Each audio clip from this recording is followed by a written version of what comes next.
పోసాని మీద మొత్తంగా 17 కేసులు నమోదయ్యాయి. అయితే ఈ రోజు ఆయన్ని గుంటూరు జిల్లా నుంచి అదోనికి తరలిస్తున్నారు పోలీసులు. ఎందుకంటే అక్కడ కూడా ఒక పిటి కేసు ఆయన మీద ఇష్యూ అయింది. అందుకని ఆయన్ని విచారించడానికైతే అక్కడికి తీసుకెళ్తున్నారు.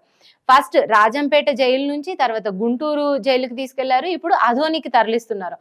మొత్తంగా ఫస్ట్ 14 రోజుల రిమాండ్, తర్వాత 10 రోజుల రిమాండ్, మరి ఇప్పుడు ఈ కోర్టులో ఎలాంటి రిమాండ్ వేస్తారు, లేకపోతే ఎలాంటి వాదనలు విచారణలు జరుగుతాయి అయితే మనకి ఇంకా తెలియాల్సి ఉంది.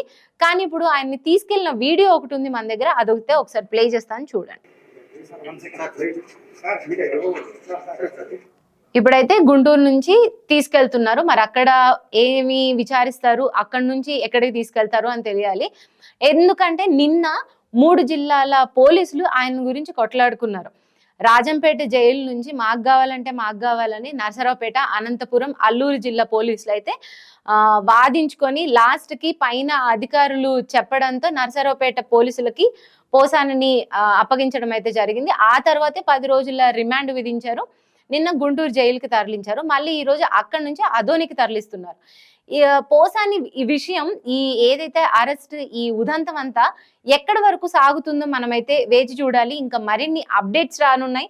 ఎందుకంటే 17 కేసులు, ఇవి ఎంత వరకు వెళ్తాయి అండ్ ఎప్పుడు ఆయనకి బెయిల్ వస్తుందని కూడా చూద్దాం మరి ఏమవుతుందో పోసానిది.